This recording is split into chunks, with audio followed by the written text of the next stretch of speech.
17 के पहले यही बीमारी थी यूपी के अंदर। एक तो शासन की योजना का लाभ सीधे किसान को नहीं मिलता था, इसका लाभ बिचौलिया लेते थे।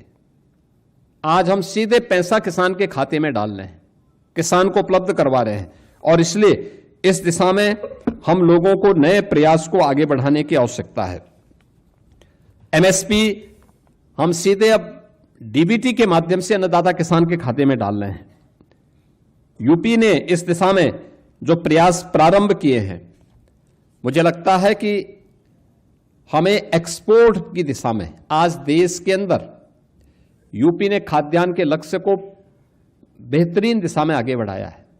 यानी अगर कृषि योग्य भूमि देश के अंदर देखेंगे तो यूपी के पास भारत की आबादी का 17% यूपी में निवास करता है, लेकिन कृषि योग्य भूमि मात्र 11% है। लेकिन खाद्यान्न उत्पादन यूपी के अंदर हमारा अन्नदाता किसान भारत के कुल खाद्यान्न उत्पादन का 21% से अधिक उत्पादन अकेले यूपी कर रहा है, उत्तर प्रदेश कर रहा है। और ये 21% जो अन्नदाता किसान पैदा कर रहा है, इसको वैल्यू एडिशन के साथ जोड़ना, जो खाद्यान्न पैदा हो रहा है इस खाद्यान्न को एक्सपोर्ट के योग्य बनाना। ग्लोबल मार्केट की डिमांड क्या है, कैसे क्या क्वालिटी चाहिए, स्वाभाविक रूप से फर्टिलाइजर, केमिकल, पेस्टिसाइड की मात्रा न्यूनतम हो, उसको न्यूनतम करने की दिशा में नेचुरल फार्मिंग एक नया विकल्प आपके सामने है। जिन किसानों ने किया है अच्छी प्रोग्रेस की, लागत कम हुई है उनकी, 12 से 15 हजार की बचत पर एकड़ में हुई है, उस दिशा में हमें प्रयास करना होगा। तकनीक कैसे इसमें आगे एक बड़ी भूमिका का निर्वहन कर सकती है। हमने इस बार देखा है डीएसआर पद्धति से धान पैदा करने वाले किसानों ने 2.5 गुना अधिक मुनाफा कमाया है, अधिक पैदावार उनके खेतों में हुई है।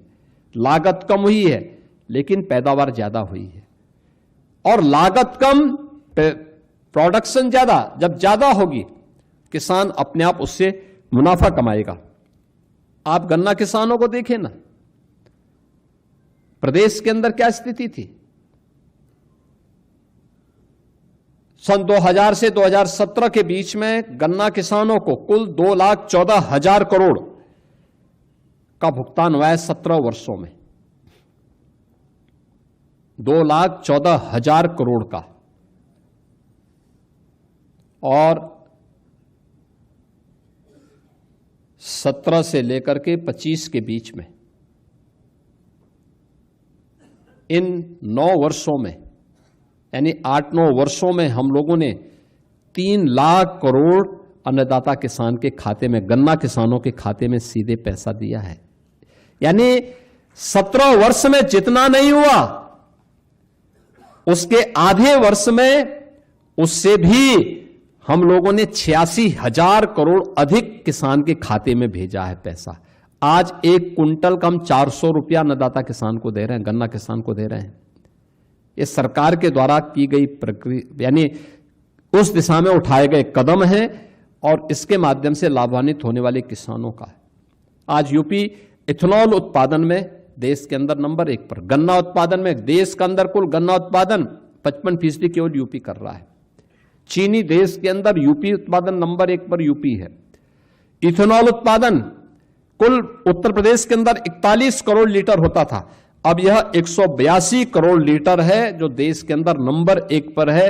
और यह केवल ethanol, blended petrol, sugar, ethanol sector का, यानी अब यह एक एश्योर्ड कैश फ्लो है अन्नदाता किसान के खाते में, एक श्योरिटी है।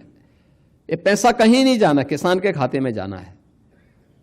जो पहले पेट्रो डॉलर के रूप में बाहर जाता था, आज वही पैसा हमारे अन्नदाता किसान के खाते में जा रहा है इथेनॉल ब्लेंडेड के माध्यम से। और उस कार्यक्रम को भी हम इन चीजों के साथ जोड़ रहे हैं। यह एक इसके साथ देखने को हम सबको मिली है।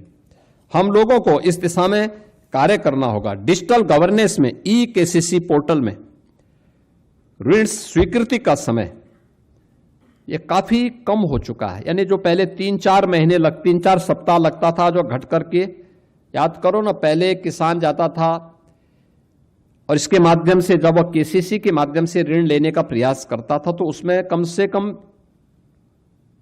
25 दिन से लेके 1 महीना लगता था। आज वह ई केसीसी के माध्यम से मात्र 5 मिनट का समय लग रहा है। 5 मिनट के अंदर उसको ऋण की सुविधा प्राप्त होती है। लेकिन इसको हमें और सशक्त करना होगा। अन्नदाता किसान और सरकार आज आर्टिफिशियल इंटेलिजेंस का उपयोग खेती में कैसे हो सकता है, इस दिशा में एक नए प्रयास को आगे बढ़ा रही है। और इस दिशा में हम लोगों ने, यानी आदरणीय प्रधानमंत्री जी ने, उनकी प्रेरणा से केंद्रीय बजट में भी इस बार एआई कृषि प्लेटफॉर्म की घोषणा हुई है और इस दिशा में एक नए प्रयास को हमें आगे बढ़ाना चाहिए।